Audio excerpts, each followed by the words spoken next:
السلام عليكم ورحمة الله وبركاته. الحمد لله. اللهم صل على محمد.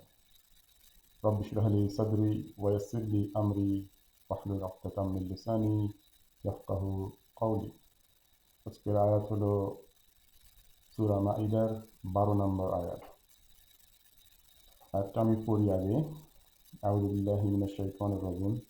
ওয়ালাকাদ আখাযাল্লাহু মিসাকা বনি ইসরাঈল ওয়া বা'আথনা মিনহুম 12 نقيبا وقال الله إني معكم لئن أقمتم الصلاة وآتيتم الزكاة وآمنتم برسلي وعزرتموهم وأقرضتم الله قرضا حسنا لأكفرن عنكم سيئاتكم ولأدخلنكم جنات تجري من تحتها الأنهار فمن كفر بعد ذلك منكم فقد ضل سواء السبيل।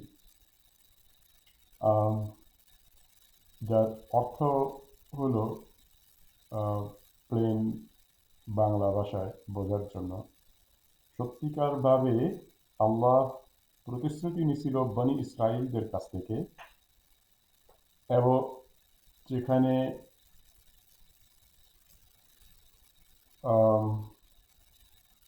বনি ইসরাইলদের মধ্য থেকে 12 জন লোক সিলেক্ট করছিল অথবা বাছাই করছিল 12টা ট্রাইব থেকে।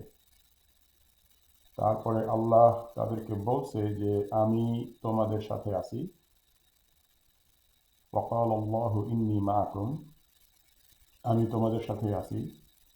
লাইন আকামতুমুস সালাহ, যদি তোমরা নামাজ প্রতিষ্ঠিত করো, ওয়া আতাইতুমুজ যাকাহ, এবং যাকাত দাও, ওয়া আমানতুম বিরুসুলি, এবং আমার রসুলের উপর বিশ্বাস করো, ওয়া আযযারতুমুহুম, এবং তাদেরকে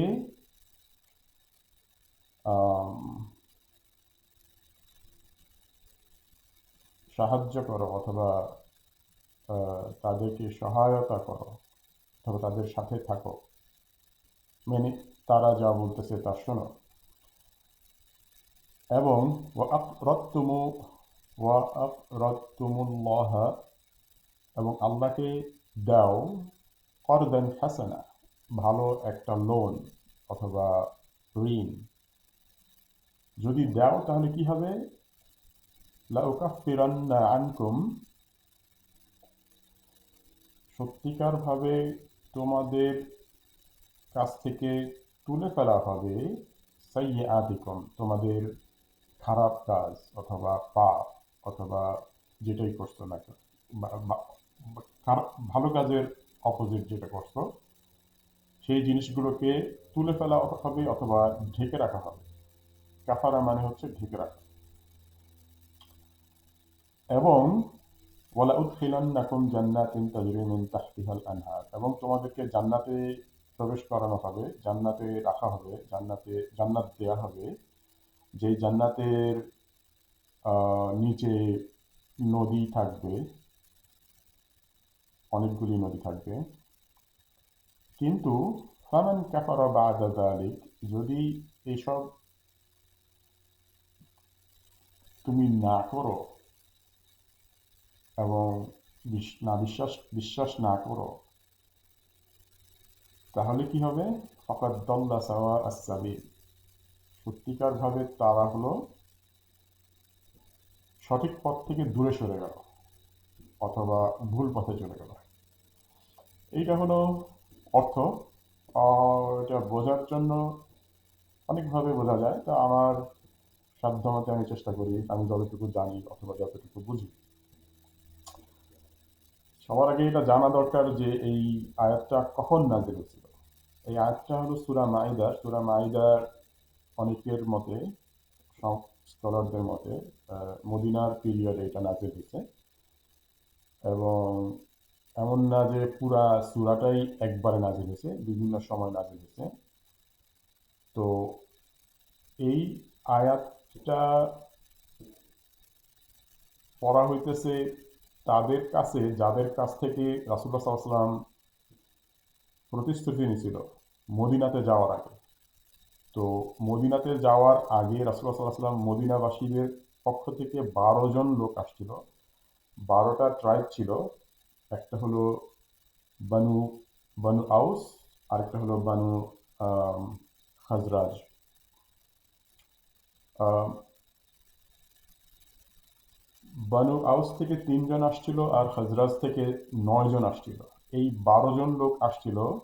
তারা মিট করছিল বিটুইন মদিনা এবং মিনার কোনো একটা জায়গায়। তখন রাসূলুল্লাহ সাল্লাল্লাহু আলাইহি ওয়াসাল্লাম তাদের কাছ থেকে প্রতিশ্রুতি নিছিল, অথবা তারা রাসূলুল্লাহ সাল্লাল্লাহু আলাইহি ওয়াসাল্লামকে প্রতিশ্রুতি দিছিল যে আমরা তোমার সাথে আছি, আমরা তোমাকে বিশ্বাস করি এবং তোমার সাথে থাকব। তখন আল্লাহ তাদেরকে মনে করায় দেওয়ার জন্য আল্লাহ এই আয়াতটা পাঠাইছে, একটা উদাহরণ পাঠাইছে আগের লোকজনদের কাছ থেকে। আগের লোকজন কারা? সেটা হলো বনি ইসরাইল। বনি ইসরাইল হলো ওই সময় মদিনাতে ইহুদিরা বাস করত। তো এখন এই আয়াতে যাই। মানে এটা তো বুঝতে পারছো যে ১২ জন মদিনাবাসী আনসারের যারা ইসলাম ধর্ম গ্রহণ করছে তাদের কাছ থেকে তারা প্রতিশ্রুতি দিচ্ছে রাসূলুল্লাহ সাল্লাল্লাহু আলাইহি ওয়াসাল্লামকে। এখন তাদেরকে মনে করায় দেওয়ার জন্য আল্লাহ এই উদাহরণটা দিচ্ছে। মিসাক, মিসাক মানে হচ্ছে, না সরি, মিসাক মানে হচ্ছে প্রতিশ্রুতি দিচ্ছে। তখন আল্লাহ উদাহরণস্বরূপ এই আয়াতটা দিয়ে তাদেরকে বলতেছে, দেখো বনি ইসরাইলদের কাছ থেকেও বনি ইসরাইলদের মধ্য থেকেও ১২ জন লোক, ১২টা ট্রাইব থেকে ১২ জন লোক মুসা আলাইহিস সালামের কাছে প্রতিশ্রুতি দিছিল। যখন নাকি মুসা আলাইহিস সালাম মিশর সেই নীলনদ পার হওয়ার পরে তারা যখন জেরুজালেমে ঢোকার জন্য চেষ্টা করছিল, তখন আল্লাহ বলছিল তুমি প্রত্যেক ট্রাইব থেকে লোকজন নিয়ে ঢোকার চেষ্টা করো। তখন ১২টা ট্রাইব ছিল। আমরা জানি ১২টা ট্রাইব কোত্থেকে আসছে? ইয়াকুব আলাইহিস সালামের ১২ সন্তান থেকে ১২টা ট্রাইব হয়েছে। ওই ১২টা ট্রাইবের ১২ জন লিডারের কাছ থেকে আল্লাহ প্রতিশ্রুতি নিছে, মানে মুসা আলাইহিস সালামের প্রতিশ্রুতি নিছে। এই কথাই এখানে বলতেছে যে ওয়ালাকাদ, এখানে লা এবং কদ দুইটা শব্দ। একটা লা অর্থ হলো নিশ্চিত, কদ অর্থ নিশ্চিত। নিশ্চিত মানে দুইটাই নিশ্চিতের মতোই বলা যায়। আখাযাল্লাহু মিসাকা, আল্লাহ নিচে প্রতিশ্রুতি, অথবা তারা আল্লাহকে প্রতিশ্রুতি দিছে, অথবা মানে আল্লাহকে দিছে মানে মুসা আলাইহিস সালামকে দিছে। বনি ইসরাইল মানে ইসরাইলের সন্তানরা।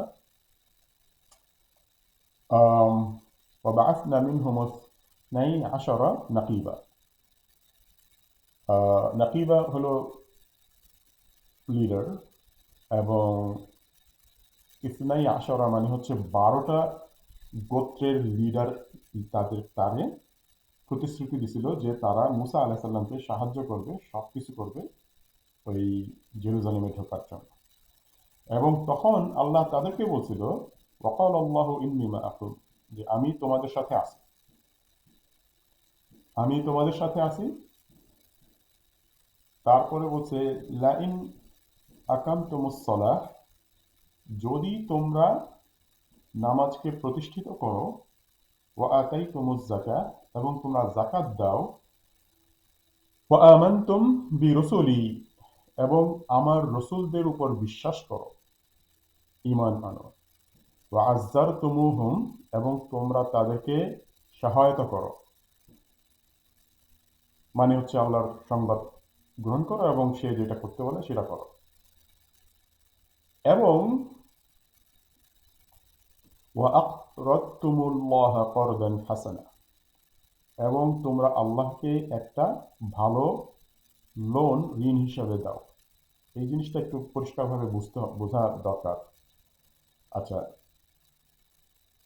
তারপরে কি কইছে, লাউকাফিরান্না আনকুম সাইয়্যাতিকুম, যে তোমরা যদি এগুলি করো তাহলে তোমাদের কাছ থেকে তোমাদের সমস্ত সাইয়্যাত মানে হলো গুনাহ গুলোকে ঢেকে রাখা হবে, মাফ করে দেওয়া হবে। এবং ওয়ালা উদখিলান্নাকুম জান্নাতিন তাজরি মিন তাহতিহাল আনহার, এবং তোমাদেরকে জান্নাতে প্রবেশ করানো হবে, যে জান্নাতের নিচে অথবা পাশে দিয়ে নদী বাহিত হবে। আচ্ছা, এখানে গুরুত্বপূর্ণ জিনিস যেটা বোঝা দরকার সেটা হচ্ছে ওয়াকরাদতুমুল্লাহ কারদান হাসানা, যে আল্লাহকে তোমরা ভালো লোন দাও। এখন এটা আমরা বুঝি কিভাবে? আল্লাহ তো লোন, আল্লাহর তো আমরা লোন দিই না, আল্লাহর লোনের কোনো প্রয়োজনও নাই, আমাদের সাহায্যেরও আল্লাহর প্রয়োজন নাই। এই জিনিসটা এইভাবে বোঝানো হয়েছে যে কোনো নবী তার অনুসারীদের কাছ থেকে কখনোই সরাসরি টাকা চায় না। যেমন আমাদের সময় অনেক জায়গাতে ফান্ড রেজ হয়, ফান্ড তোলা হয় কোনো কাজের জন্য, কোনো বিভিন্ন কাজের জন্য। তো এখন ওই ফান্ড দেওয়া হয় হয় কোনো লোককে অথবা কোনো প্রতিষ্ঠানকে। এখন প্রত্যেক নবী অথবা রাসূল যখন তাদের কওমের সাথে কথা বলছে, সেখানেও তো খরচ আছে। তো এখন কোনো নবী অথবা রাসূল তার লোকজনদের কাছ থেকে টাকা চায় না অথবা চাইতে পারে না অথবা চায় নাই কোরআনের মোতাবেক। তো আল্লাহ বলছে যে তোমরা রাসূলকে, আমার রাসূলকে সাহায্য করো, যা প্রয়োজন সেটা হলো একটা লোন হিসাবে তুমি আমাকে দিতেছো। বুঝতে পারছো? তাহলে কি হলো? তাহলে আমি রাসূলুল্লাহ সাল্লাল্লাহু আলাইহি ওয়াসাল্লাম মনে কর যে আনসার অথবা কুরাইশ যারা ইসলাম ধর্ম গ্রহণ করছে তাদের কাছ থেকে যে টাকা সরাসরি চায়নি অথবা চাওয়ার কোনো হিস্ট্রি নাই। কিন্তু আল্লাহ বলছে যে তোমরা তাকে সাহায্য করো, এবং কিভাবে সাহায্য করবা? তোমরা আমারে একটা লোন দাও, মানে রাসূলকে টাকা দাও। মানে ইনডাইরেক্টলি আল্লাহ বলতেছে যে তুমি রাসূলকে সাহায্য করো, আর্থিকভাবে হোক, যেভাবে হোক, যত খরচ হোক। এই যে আর্থিকভাবে হোক, দৈহিকভাবে হোক, যে কোনোভাবে হোক, যেই সাহায্য করা হইতেছে এই একটা লোন স্বরূপ দিতেছে তোমরা কাকে? আল্লাহ। এবং এই এই লোন দেওয়ার পাশাপাশি তোমরা যদি ওই যে বাকিগুলো যেটা আছে, নামাজ প্রতিষ্ঠিত করো, জাকাত দাও, এবং আমার রসুলদেরকে তুমি বিশ্বাস করো এবং তাদেরকে সহায়তা করো, এবং তারপরে আসলে তুমি একটা আর্থিকভাবে একটা লোন দাও, অথবা দৈহিক আর্থিক যার যেরকম সামর্থ্য আছে আহ, দিলে, তাহলে এখন এত কিছু করার পরে তোমাদের পুরস্কার কি হবে? পুরস্কারটা হবে হচ্ছে আমি তোমাদেরকে, মানে আল্লাহ বলতেছে যে আমি তোমাদের কাছ থেকে তোমাদের যত সাইয়্যাত, তোমাদের যত গুনাহ আছে সবগুলোকে আমি ঢেকে রাখবো অথবা তুলে ফেলবো অথবা মাফ করে দেবো। এবং শুধু তাই নয়, তোমাদেরকে জান্নাতে প্রবেশ করানো হবে, যে জান্নাতের নিচে অথবা নদী প্রবাহিত হবে। কিন্তু তোমাদের মধ্যে থেকে যারা এই প্রতিশ্রুতি করার পরে যদি ওই প্রতিশ্রুতি ভঙ্গ করো, তাহলে কি হবে? তারা সত্যিকার ভাবে তারা কি হইলা? পথভ্রষ্টদের মধ্যে একজন হইলা, এবং তারা সঠিক পথ থেকে দূরে চলে গেল। সাওয়া আস-সাবিল মানে হচ্ছে যে সঠিক পথ থেকে দল্লা, দল্লা মানে হচ্ছে পথভ্রষ্ট হয়ে যাওয়া। এখন এইটাই হলো লিটারাল মিনিং।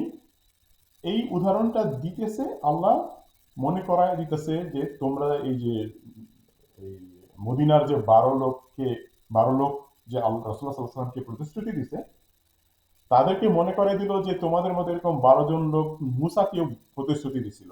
কিন্তু তারা কি করছে?